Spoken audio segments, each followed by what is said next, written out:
My name is Jagdish Adhikari. I'm maths faculty at Vidya Mandir classes at HL Korwa.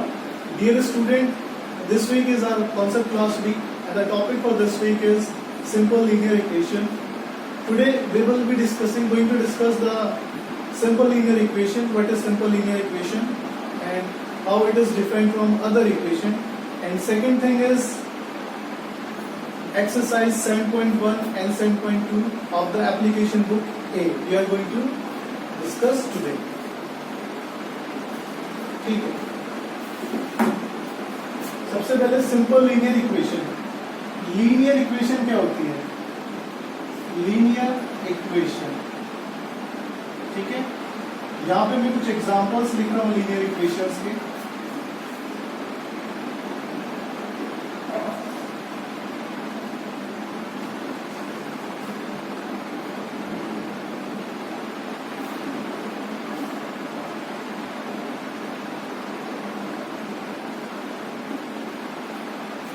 Linear मतलब linear equation वो equation जिनकी degree 1 होती है, जिनकी degree 1 होती है लीनियर इक्वेशन कहलाती है. और लीनियर इक्वेशन के हमेशा 1 सॉल्यूशन होता है, ठीक है. मतलब जैसे ये क्वेश्चन है हमारे पास, ये इक्वेशन है, तो अगर यहाँ पे मैं डिग्री देखूंगा तो डिग्री हम देखते हैं केवल वेरिएबल्स की, ठीक है. वेरिएबल्स की पावर को हमको देखना है. तो जैसे ये x एक वेरिएबल है, इसकी पावर यहाँ पे कुछ शो नहीं हो रही तो 1 काउंट होती है, ठीक है. तो यहाँ भी 1, y की पावर यहाँ पे कुछ शो नहीं हो रही तो 1 काउंट, और कहीं भी वेरिएबल नहीं है. तो हमने देखा इस पूरी इक्वेशन में जो सबसे बड़ी पावर है वो 1 है. तो इसका मतलब इसकी जो डिग्री है, डिग्री d फॉर डिग्री, वो कितनी है? 1. तो जिस इक्वेशन की डिग्री 1 होती है वो लीनियर इक्वेशन होती है. सिमिलरली यहाँ भी 1, यहाँ भी 1, और इसकी सबसे बड़ी पावर जो है वो है 1, तो इसकी डिग्री भी 1 हो जाएगी. तो ये भी लीनियर इक्वेशन है. अब लीनियर इक्वेशन कौन नहीं हो सकती? जैसे बिल्कुल एक सिमिलर इक्वेशन मैंने यहाँ पे लिखी है, और यहाँ पे अगर हम नोटिस करें तो यहाँ पे डिग्री 1 और यहाँ पे 1 और 1, और यहाँ और कोई सॉरी यहाँ पावर 1 और यहाँ भी 1 और यहाँ भी 1. अब ये तो 1 है, पर इन दोनों की मल्टीप्लाई हो रही है तो इनकी पावर ये 1 1 प्लस हो जाएगा. तो यहाँ पे जो इसकी डिग्री निकल के आएगी वो हो जाएगी 2, ठीक है. तो जिसकी डिग्री 2 होती है वो कभी भी लीनियर इक्वेशन नहीं हो सकती, ठीक. तो जिसकी डिग्री 1 है वही लीनियर इक्वेशन होती है, और लीनियर इक्वेशन का हमेशा एक सॉल्यूशन होता है, ठीक है.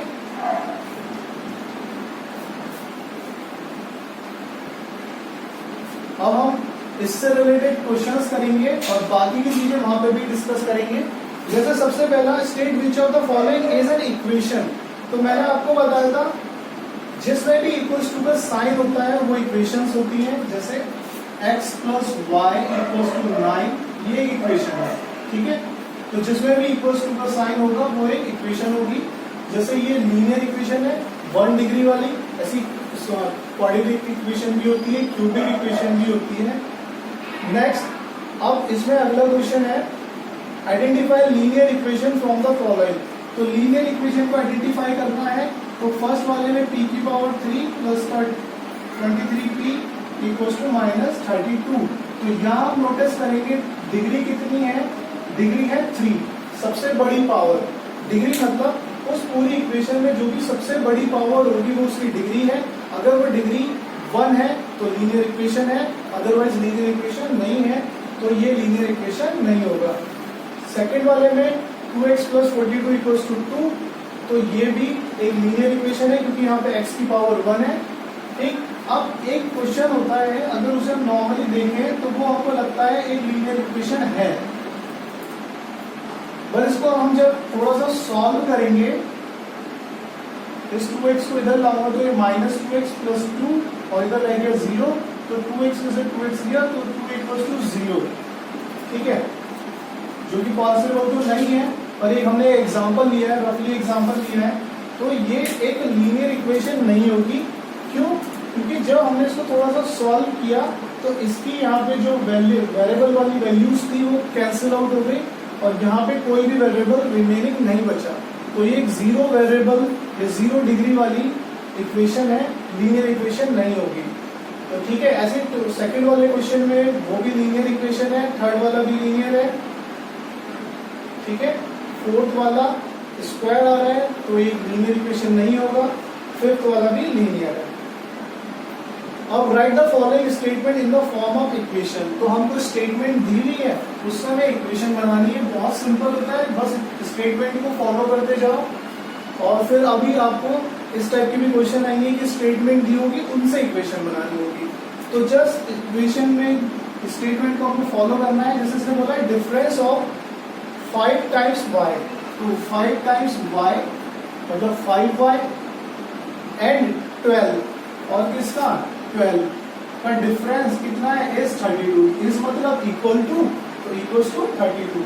डिफरेंस करना था, डिफरेंस मतलब माइनस करना था किसको 5y एंड 12 को, और इज बोला था, इज मतलब इक्वल्स टू, और वो किसके इक्वल्स टू है 34। नेक्स्ट बोला 1/3, 1/3, 2/3, 3/5। जब भी बोले तो इस टाइप से लिखेंगे, जैसे 3/5 बोला तो ये, 1/3 बोला तो ये। तो बोला 1/3 ऑफ ए नंबर, हमको नहीं पता नंबर क्या है, 1/3 of a number subtracted from 6 is 90। तो हमने लेट कर लिया, लेट नंबर बी एक्स। तो बोला इसका 1/3 सब्ट्रैक्ट किया गया फ्रॉम 6 में से। तो फ्रॉम के बाद जो वैल्यू होती है उसको पहले लिखते हैं, है ना। इसका 1/3 6 में से सब्ट्रैक्ट किया गया और वो कितना हो गया इज इक्वल टू 90, वो 90 के इक्वल हो गया। तो इसी टाइप से आपको सारे करने, जैसे सेकंड थर्ड वाले बोला sum of twice of y, twice मतलब y का ट्वाइस, 2 से इंटू कर देंगे, फिर प्लस, सम मतलब प्लस, किसको प्लस करना है इसमें -6 को इज 23। तो 2y प्लस -6 इक्वल्स टू 23। तो ये इसने हमको दिया हुआ था। इनको सॉल्व नहीं करना, बस इक्वेशन बना के छोड़ देना है, ठीक है। तो बाकी ऐसे ही करने इसके रेस्ट पार्ट्स भी। अब उसके बाद question number D, true false दिया है, बोला है 3y - 1 equals to 5 then m is equals to 2। Check कर लेते हैं। बोला 3m - 1 इक्वल्स टू, अगर 5 है तो m इक्वल्स टू 2 होगा। तो यहाँ पे जब सॉल्व करेंगे तो माइनस इधर आके प्लस हो जाएगा। तो 3m इक्वल्स टू 6, तो m इक्वल्स टू 6/3। इसको सॉल्व करा तो m की वैल्यू आ गई 2। तो यहाँ पर हमारा m इक्वल्स टू हो गया 2। नेक्स्ट है 4 is the solution of the equation. अच्छा 4 इसका सॉल्यूशन है। सॉल्यूशन क्या होता है मैं इसको समझा देता हूँ पहले। देखो बेटा, अगर जैसे किसी ने बोला है आपसे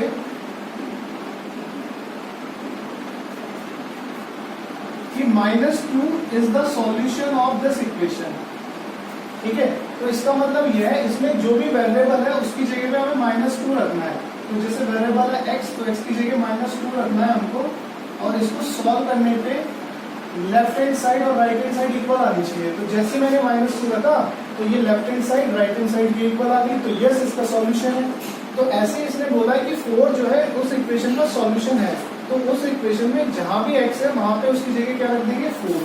तो 4x - 2 इक्वल्स टू 18 था, हमने LHS उतारा यहाँ से, तो -4x - 2 तो पुट करना है x की जगह पे 4। तो जैसे हमने 4 पुट किया तो 4 और दोनों के बीच में मल्टीप्लाई हो जाएगी, दोनों के बीच में कोई साइन नहीं है ना, -4x के बीच में तो मल्टीप्लाई का साइन। तो 4 4 जा 16 और माइनस का साइन, माइनस माइनस प्लस, तो माइनस का 18 आ जाएगा। तो ये तो एक सॉल्यूशन नहीं है। अगर सॉल्यूशन होता तो इसको यहाँ पे रखने पे प्लस का 18 आना चाहिए था, यहाँ तो माइनस का 18 आया। तो यहाँ लिखेंगे LHS not equals to RHS, therefore 4 is not a solution of the equation, ठीक है। नेक्स्ट वाले में x - 7/2 equals to 7/2 as a integer solution. इसका एक सॉल्यूशन जो है वो इंटीजर है, तो देख लेते हैं। तो x - 7/2 इक्वल्स टू 7/2, तो यहाँ से x निकालेंगे तो ये माइनस का इधर आके प्लस का हो जाएगा। तो इनका एलसीएम लेंगे, 2 और 2 का एलसीएम 2, तो 7 + 7 हो गया हमारा 14। 14/2 डिवाइड किया तो आ गया 7। तो 7 एक इंटीजर होता है, तो यस इसका सॉल्यूशन एक इंटीजर होगा। We can frame only one equation from a given solution. हमें जो भी सॉल्यूशन दिया हुआ है उससे हम केवल एक इक्वेशन बना सकते हैं, नहीं बहुत सारी बन सकती है। ठीक है, we can frame only one equation from a given solution. नहीं बोला 1/4 of a number added to itself gives 12 can be represent as this. ठीक है, 1/4 ऑफ नंबर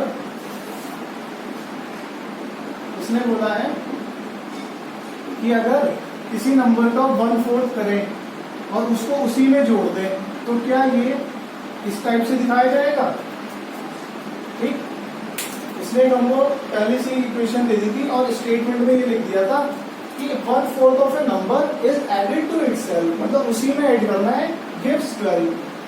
ठीक, तो इनके हिसाब से क्या वो ये है, नहीं वो तो ये बन के आएगा। तो दोनों चीज तो अलग है, यहाँ पे 12 इस साइड है और इधर इस साइड है। तो जब मैं इसको इधर लेके आऊंगा, इधर लाऊंगा इसे, तो इनका साइन चेंज हो जाएगा, माइनस का साइन लग जाएगा, जो कि यहाँ तो नहीं है। तो इसका आंसर है फॉल्स। ठीक है, तो इसको आप कर लेना। नेक्स्ट वाले को, check whether the value is given in the solution, check whether the value given is a solution to the equation और नॉट। ठीक है, अब इसमें हमको ना एक इक्वेशन दे रखी है और उसके आगे वैल्यू दे रखी है, बिल्कुल सेम ऊपर वाले क्वेश्चन नंबर 4 की तरह। जैसे सॉल्यूशन दिया हुआ था तो वही वैल्यू है यहाँ पे, वैल्यू जैसे वहां पे 4 दिया हुआ था, यहाँ पे n = 10 दिया है। तो n = 10 रख के देखना इसमें हमको। जैसे ई पार्ट में तो n + 3 = 13 है ना, तो LHS लिखेंगे हम और n + 3 और पुट कर देंगे यहाँ पे n = 10। तो जैसे हमने 10 पुट किया तो 10 + 3 = 13, तो LHS = RHS हो गया। तो यहाँ पे लिखेंगे yes it is a solution of the equation. तो बाकी इसके पार्ट भी ऐसे ही करने सारे के सारे। ठीक है ना,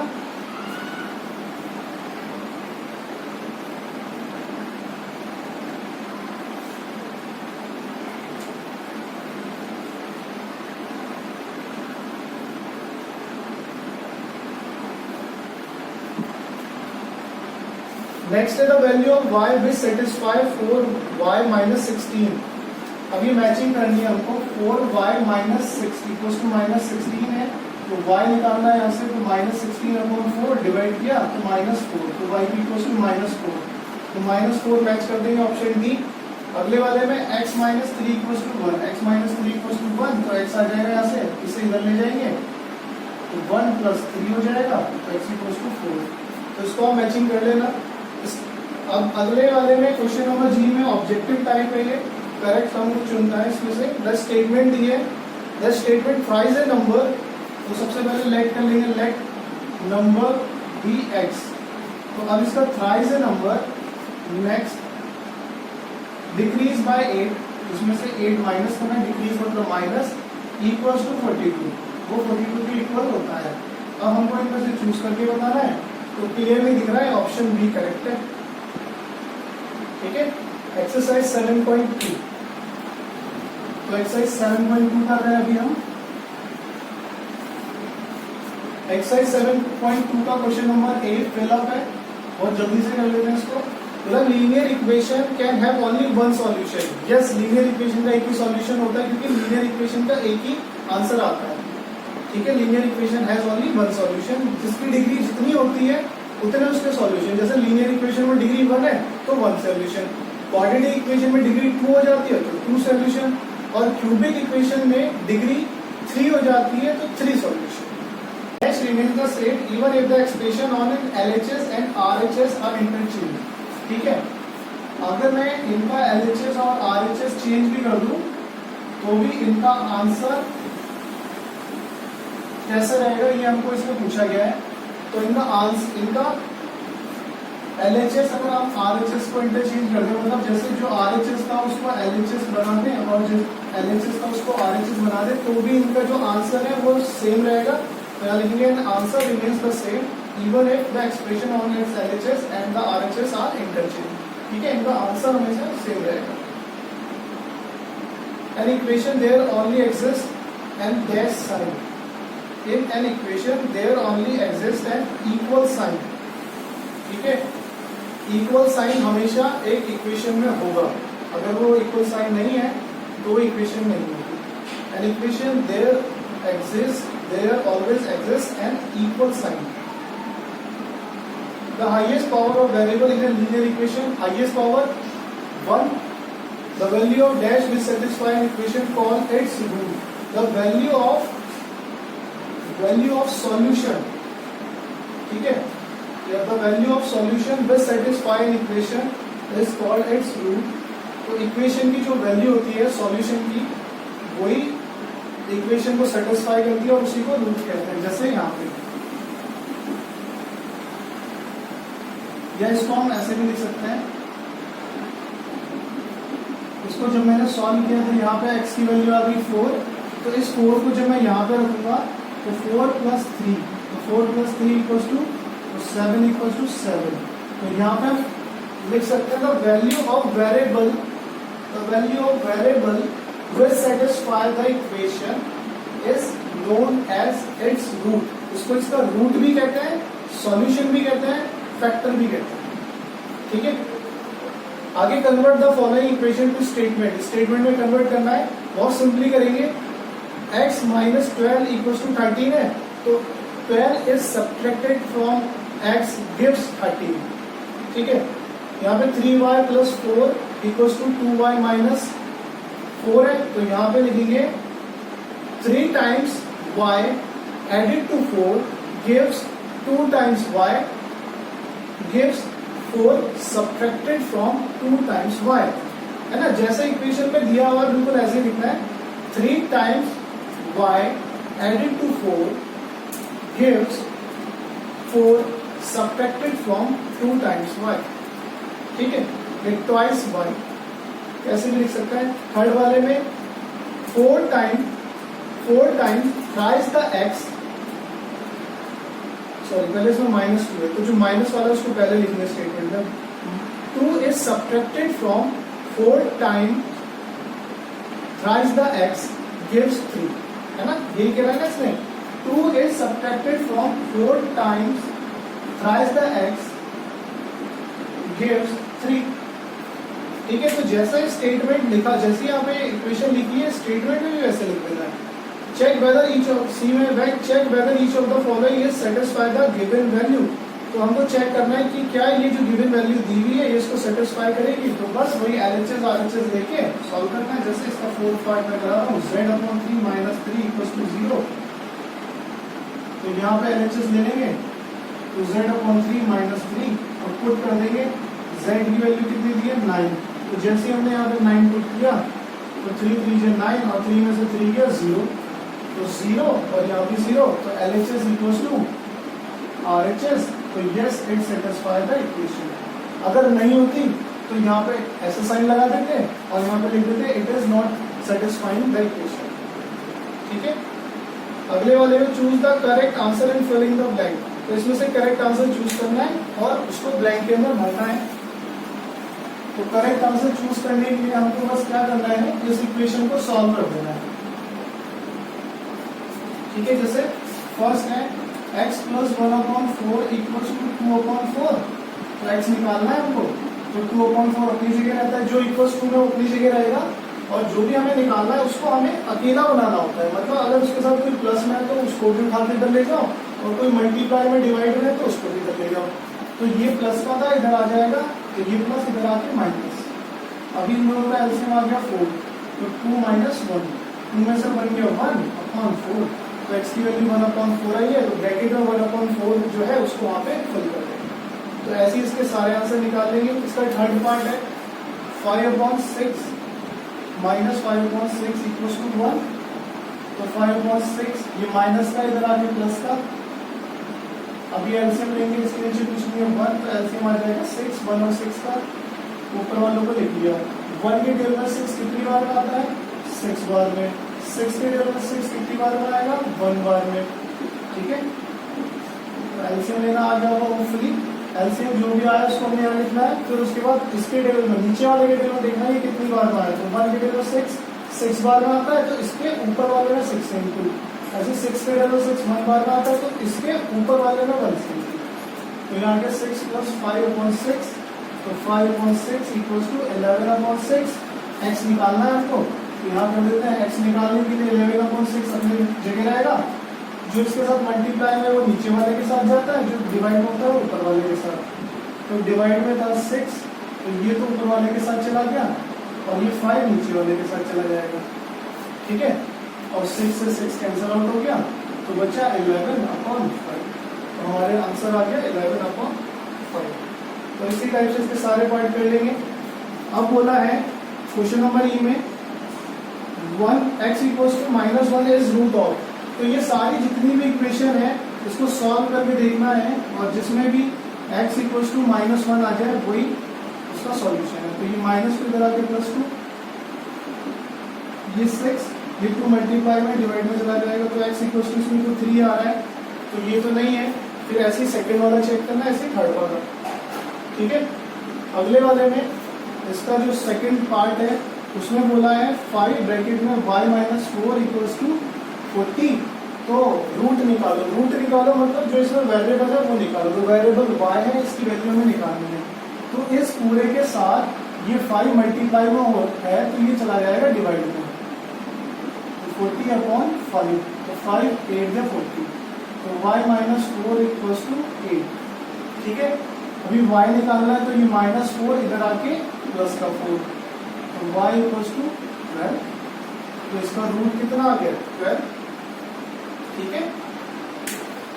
तो यहाँ पर हमें करना है, बाकी करेंगे नेक्स्ट लेक्चर। Thank you.